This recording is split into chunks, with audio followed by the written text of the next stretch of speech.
Olá galera, tudo bom com vocês? Estamos aqui de volta para mais uma aula de biologia no nosso canal Ribamar Biologia. Vamos falar agora sobre o citoplasma das células eucarióticas e as células procarióticas. Esse particularmente é um assunto interessante porque ele é muito cobrado nos vestibulares e nas provas anuais do Enem.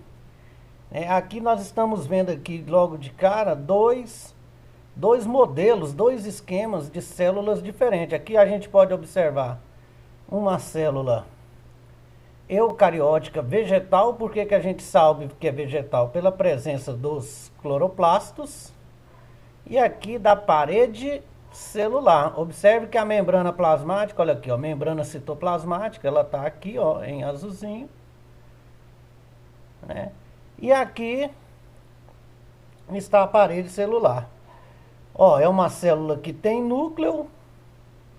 O DNA está aqui dentro do núcleo, cheio de organelas, né, como retículo endoplasmático granular, retículo endoplasmático liso, mitocôndrias, plastos, ribossomos, aparelho de Golgi, enfim, todas essas estruturas que caracterizam uma célula eucariótica. Olha, ela tem núcleo e tem diversas organelas.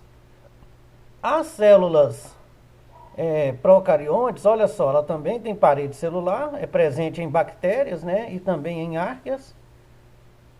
Aqui em azulzinho a membrana plasmática. E observe que o DNA ele fica disperso no citoplasma. Aqui está falando, está escrito aqui sem organelas. Opa, deixa eu voltar. Sem organelas, mas na verdade tem a única organela presente, são os ribossomos. Alguns autores não consideram os ribossomos, não chamam de organelas, né, porque eles não têm membrana, não são envoltos por membrana. Mas aqui no nosso estudo a gente vai considerar os ribossomos, e a maioria considera eles como uma organela citoplasmática, uma organela que fica no citoplasma. Bom, prosseguindo, está aqui de novo o esquema de uma célula procarionte com os seus ribossomos.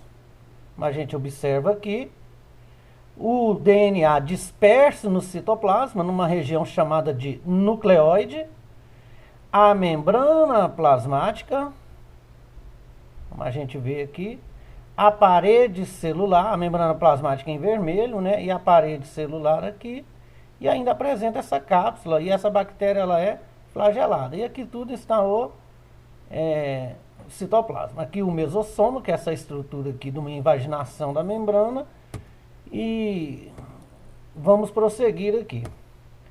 A célula eucarionte, aqui uma célula eucarionte animal, observe que tem núcleo, o DNA está aqui, e cheio das organelas, que será o objeto de estudo nosso, será o citoplasma destas células agora. Uma eucarionte vegetal, observa também, aqui a membrana plasmática, a parede celular, né, e as organelas aqui, com o seu núcleo.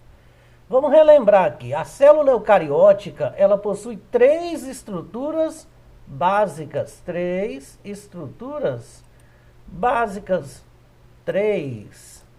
São elas, deixa eu mudar de cor aqui. São elas a membrana plasmática, o citoplasma e o núcleo. Uma célula eucarionte animal geralmente possui estas estruturas. Olha lá, o citoplasma. O citoplasma, vou tirar essa caneta aqui.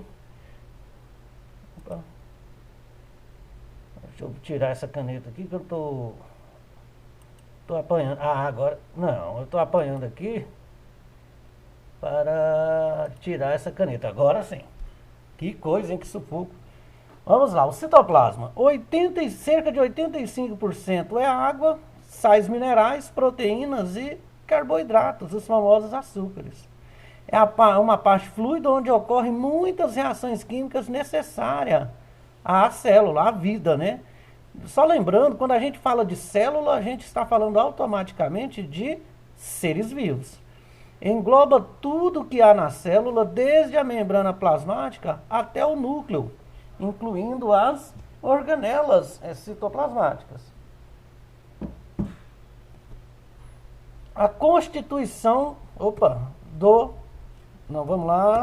a constituição do citoplasma. O citoplasma ele tem uma parte fluida, que a gente chamada de citossol, o citoesqueleto, as organelas citoplasmáticas, né? Os vacúolos, inclusões e pigmentos. Essas inclusões são inclusões lipídicas ou de outra substância qualquer.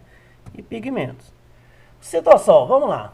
É o espaço existente entre as estruturas do citoplasma. Também é chamado de matriz citoplasmática ou hialoplasma. Olha só que interessante. Também é chamado de matriz citoplasmática ou simplesmente hialoplasma. Tem consistência variável entre sol, que é fluido, e gel, que é viscoso. Nele, ou seja, no citossol, ocorrem a maioria das reações metabólicas da célula. Apresenta aminoácidos, proteínas, outras macromoléculas, nutrientes energéticos e íons. Bom, prosseguindo, vamos voltar aqui só para mostrar aqui essa parte. Ó, toda essa parte aqui, que entre onde não tem organela, é o que a gente chama de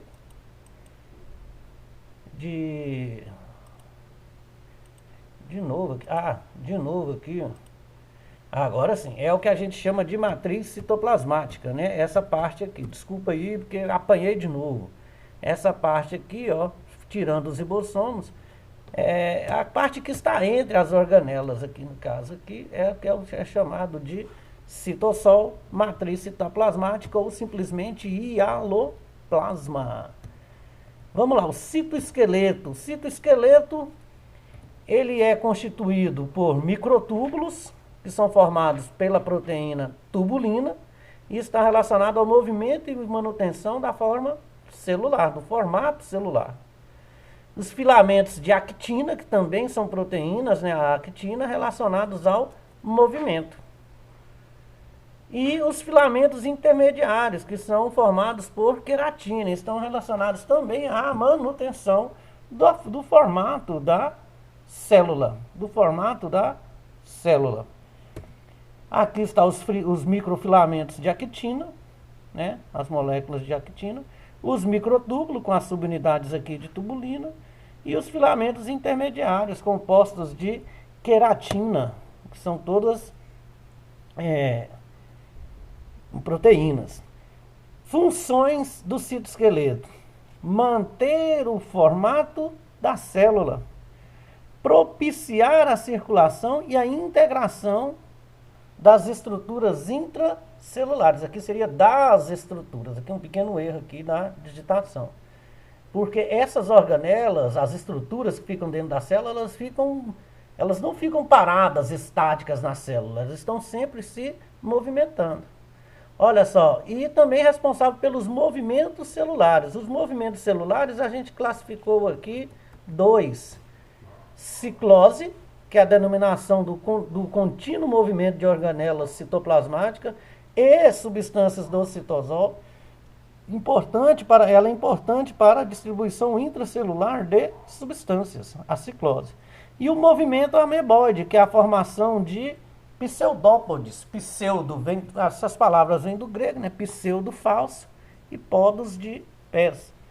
Que a célula ameba, por exemplo, se utiliza muito de movimento ameboide. Mas as células, no geral, boa parte das células, dependendo da função, elas elas apresentam esse movimento ameboide.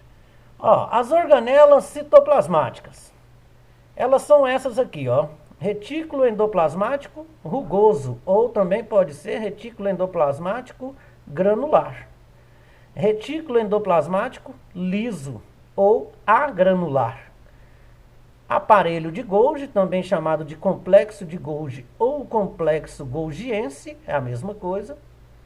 Os lisossomos, os peroxissomos, as mitocôndrias e os cloroplastos presentes em plantas e algas. Observe que aqui está escrito sistema de endomembranas. É porque todas essas organelas são circundadas por uma membrana biológica com estrutura química de uma bicamada lipídica, semelhante à membrana plasmática, sendo que as mitocôndrias e os cloroplastos apresentam uma dupla membrana. Depois, quando chegar lá, a gente vai explicar certinho por que elas têm e as suspeitas de por que elas os têm. E as demais organelas, que são os ribossomos e os centríolos. Os ribossomos e os centríolos, eles não possuem membrana, por isso foi colocado aqui em separado.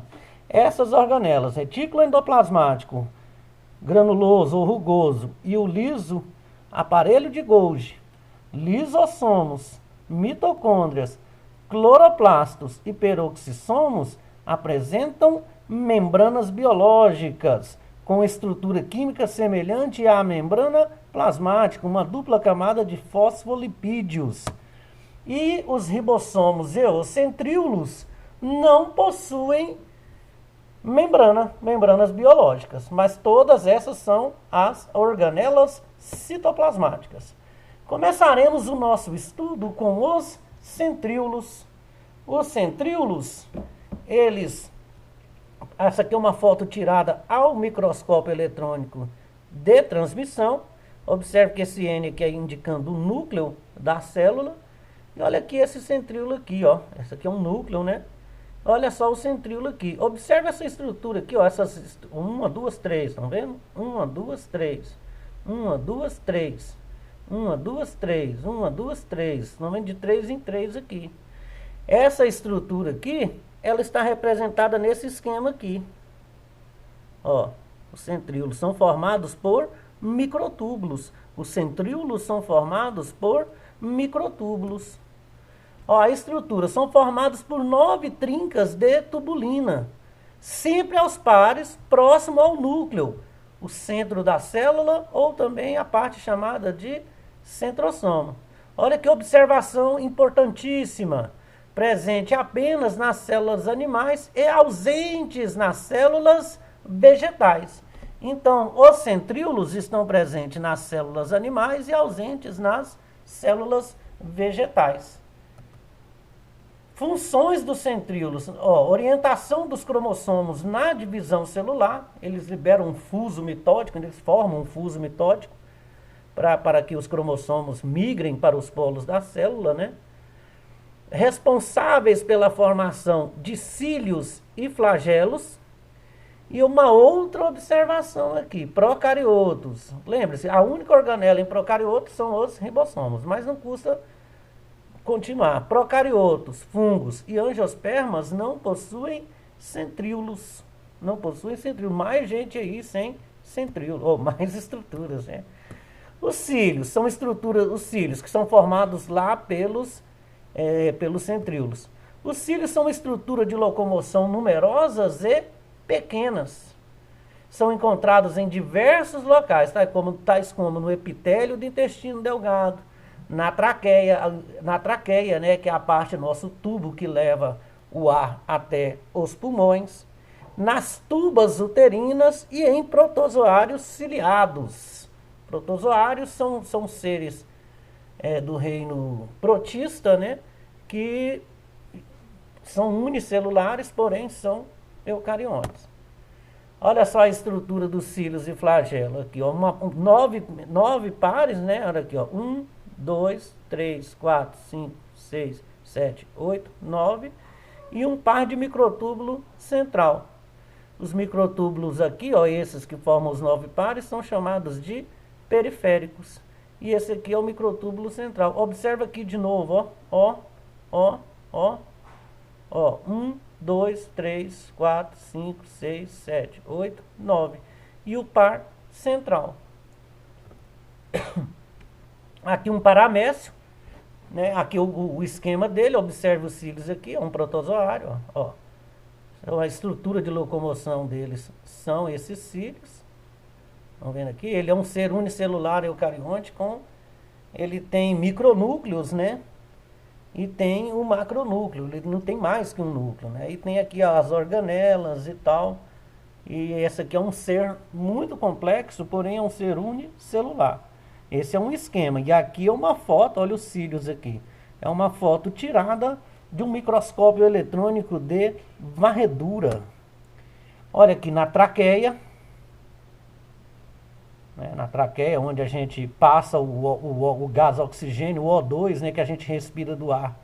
Ele entra pelas narinas ou pela cavidade bucal, desce, passa pela traqueia e vai até os pulmões.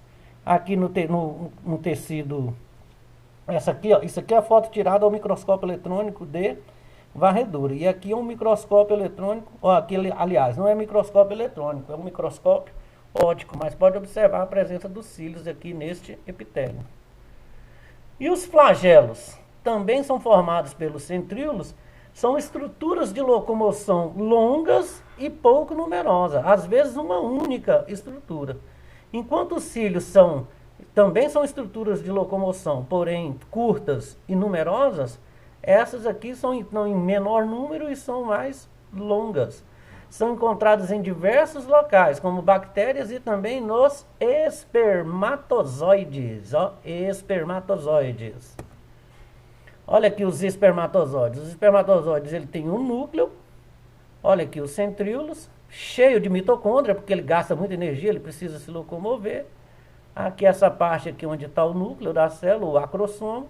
E o flagelo, olha aqui o flagelo numeroso. Olha essa foto tirada aqui numa lâmina de microscópio óptico. Isso aqui, cada um desse aqui é um espermatozoide. Estão vendo? Onde tem rabinho é um espermatozoide. As bactérias também existem bactérias flageladas, né? Como a gente já viu esse esquema anteriormente. E agora vamos falar sobre os ribossomos. Os ribossomos, eles são organelas presentes tanto livres no citoplasma, quanto aderidos à parede aqui, ó, à superfície do retículo endoplasmático granular.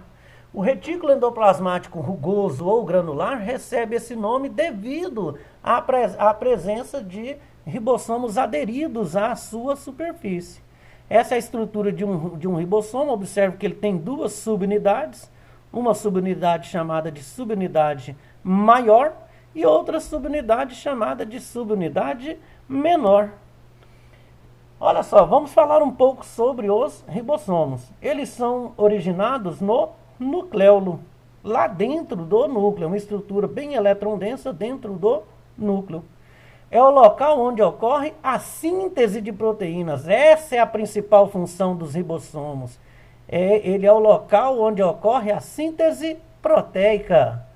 Podem ser encontrados livres no citoplasma, ou no hialoplasma, né, ou aderidos à superfície do retículo endoplasmático. São constituídos por duas subunidades, nós mostramos agora, uma maior e outra menor, e associam a moléculas de RNA mensageiro, constituindo uma estrutura chamada polissomos, ou simplesmente poliribossomos. Olha só, de novo, aqui essa estrutura aqui, esse esquema bom, bem feitinho, ó. A subunidade maior do ribossomo e a subunidade menor. A subunidade maior e a subunidade menor. Ó, os polissomos, né, subunidade maior com a subunidade menor e o RNA mensageiro aqui, ó, passando, codificando, formando proteínas. Observem os ribossomos aqui aderidos, aqui nessa foto tirada ao microscópio eletrônico de transmissão, eles aderidos aqui, isso tudo aqui é retículo endoplasmático granular. Eles aderidos à superfície do retículo endoplasmático. Mas aqui, ó, tirado aqui é o microscópio eletrônico de varredura, observe aqui, ó, aqui é o retículo e eles aderidos à sua superfície, olha só o tanto. E aqui uma foto ao microscópio eletrônico de transmissão. Só lembrando que a grande diferença entre o microscópio eletrônico de transmissão e de varredura é que no microscópio eletrônico de transmissão a gente vê as estruturas, né? Ele parte a célula ao meio, né, através do micrótomo, e aí a gente vê as estruturas da célula. E aqui, na microscopia eletrônica de varredura, a gente observa a superfície da estrutura. Ó, nós vamos encerrar por aqui e na próxima aula a gente segue falando sobre o sistema de endomembranas, começando com o retículo endoplasmático. Portanto, muito obrigado pela atenção e até a próxima aula.